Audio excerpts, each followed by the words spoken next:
ग्राउचो marks एक अमेरिकी writer, comedian और एक्टर थे।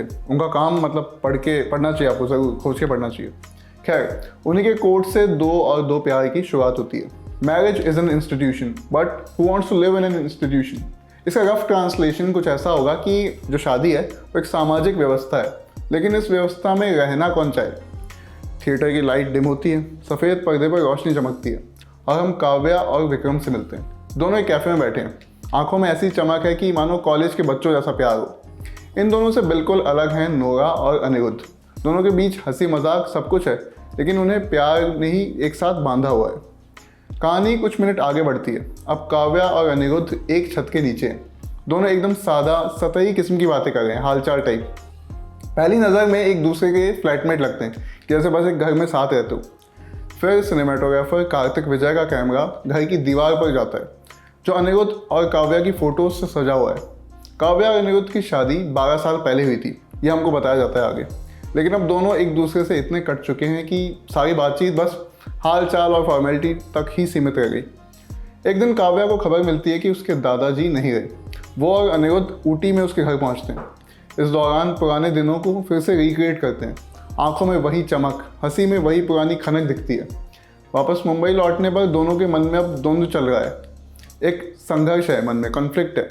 ये दो लोग खुद के इमोशन को समझकर क्या करेंगे, इन चारों जिंदगियों में आगे क्या उथल पुथल मचती है, आगे की फिल्म वही कहानी बताती है, वो भी बगैर किसी गैर ज़रूरी ड्रामे के। इन चारों लोगों के रिश्ते में जो परिवर्तन आते हैं ना, जो भी बदलाव हो गए हैं, वो आपको उनकी फिजिकल स्पेस में भी नज़र आते हैं। जैसे एक शॉट में काव्या और अनिरुद्ध अलग अलग कमरों में हैं। उन्हें ऐसे शूट किया गया है कि बीच की दीवार साफ नज़र आती है। ये दीवार लिटरेरी भी है और फिगरेटिवली भी। ये शॉट नया नहीं है सिनेमा की दुनिया में, लेकिन ये हर बार अपना काम कर देता है। ठीक ऐसे ही एक पॉइंट पर विक्रम और काव्या के बीच खटपट होने लगती है। काव्या उसके लाइटिंग रूम में बैठी है, दोनों एक दूसरे के सामने हैं।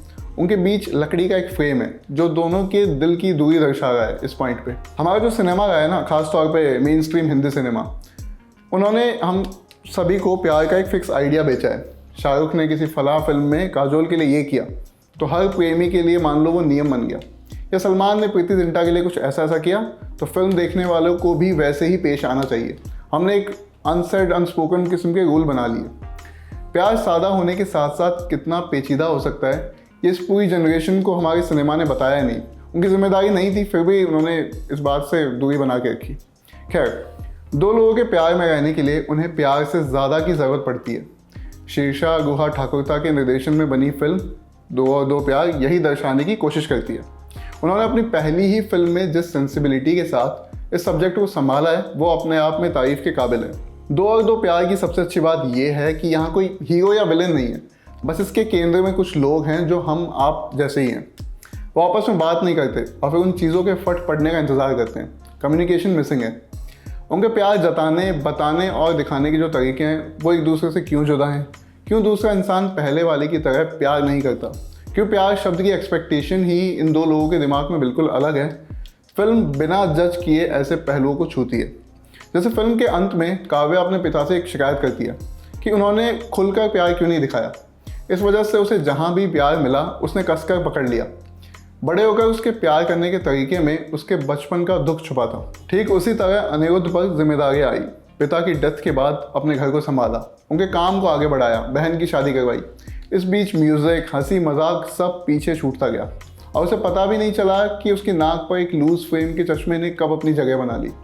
एक सीन में काव्या अनिरुद्ध से कहती है कि तुम बहुत बदल गए हो, और वो पूछता है कि तुम बिल्कुल भी नहीं बदली।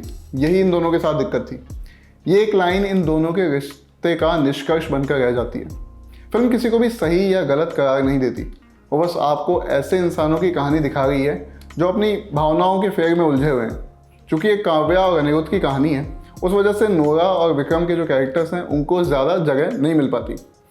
बाकी इलियाना डी क्रूज और सेंथिल रामामूर्ति को नोरा और विक्रम के रोल में भले ही कम जगह मिली हो, लेकिन वो हर सीन में आपका ध्यान खींचते हैं, अपना अटेंशन ले लेते हैं आपसे, अपने किरदारों को प्रॉपर इमोशनल डेप्थ देते हैं। हालांकि शो के स्टार विद्या बालन और प्रतीक गांधी ही हैं जिन्होंने काव्या और अनिरुद्ध के रोल किए। अनिरुद्ध एक बंगाली लड़का है। बीच बीच में डायलॉग बोलते वक्त प्रतीक का जो गुजराती लहजा है वो झलकने लगता है, लेकिन उनकी इमोशनल रेंज इतनी मजबूत है कि किसी भी बात पर आपका ध्यान नहीं जाता। ख़ास तौर पर उन्होंने जिस ढंग से अपने साइलेंस को, अपनी खामोशी का इस्तेमाल किया है। आपकी नज़र उस आदमी की आंखों पर पड़ेगी और उसके बिना बोले आप समझ जाएंगे कि वो क्या महसूस कर रहा है। किसी भी पॉइंट पर प्रतीक अपनी भावनाओं को ड्रामेटाइज नहीं करते और ना ही अपनी ऑडियंस पर थोपने की कोशिश करते हैं कि देखो मैं ऐसा फील कर रहा हूँ और तुमको दिखना चाहिए। वो दिखाते नहीं, दर्शाते उस तरह से नहीं है कि एक्सप्लिसिट हो जाए वो चीज़। उनका नियंत्रण में रहना ही यहाँ उनके काम की सबसे बड़ी खासियत है। बाकी विद्या बालन की इंटेंसिटी पर तो जितनी बात की जाए उतनी ही कम होगी। विद्या सीमित डायलॉग्स और अपनी आंखों के भरपूर इस्तेमाल के साथ सब कुछ साफ कर देती है। ये काव्या का अपने परिवार वालों के साथ क्या संबंध रहा, वो विक्रम से प्यार करते हुए भी एक अजीब सी उलझन में क्यों है। फिल्म के इंटेंस सीन्स में कई जगह विद्या को बस सामने वाले की बात पर रिएक्ट करना था। आपको उनकी प्रतिक्रिया, उनका रिएक्शन देखकर ऐसा नहीं लगेगा कि वो बस रिएक्ट करने के इंतज़ार में ही बैठी थी। वो अपने किरदार, उसकी भावनाओं को लेकर पूरी तरह कंट्रोल में दिखती हैं। उन्हें पता है कि इस समय उनके किरदार की क्या मनोदशा है, बस विद्या उसे अच्छे से समझकर उसके हिसाब से रिएक्ट करती हैं। एक्टिंग के कई गुरु और उस्ताद जो हैं वो एक बात कहते हैं कि एक्टिंग करने का सबसे अच्छा तरीका है कि एक्टिंग मत करो। विद्या अपने काम से उस बात को पूरी तरह सार्थक करती हैं। 2 और 2 प्यार, आपसी रिश्तों, प्यार पर बनी एक मैच्योर फिल्म है जो किसी भी तरह का ज्ञान झाड़ने से बचती है कि ऐसा होना चाहिए, नहीं ये गलत है, ये सही है। ऐसा कुछ नहीं करती है फिल्म। मैसेजिंग, सोशल मैसेजिंग या ज्ञान देना उसका पर्पस नहीं है। वो बस अपने किरदारों को सिर्फ एक चश्मे से देखती है, जैसा वो डिज़र्व भी करते हैं, एक आम इंसान की तरह। आज के रिव्यू में इतना ही। मैं हूँ यमन और कैमरा के पीछे हमारे साथी ऋषभ। शुक्रिया।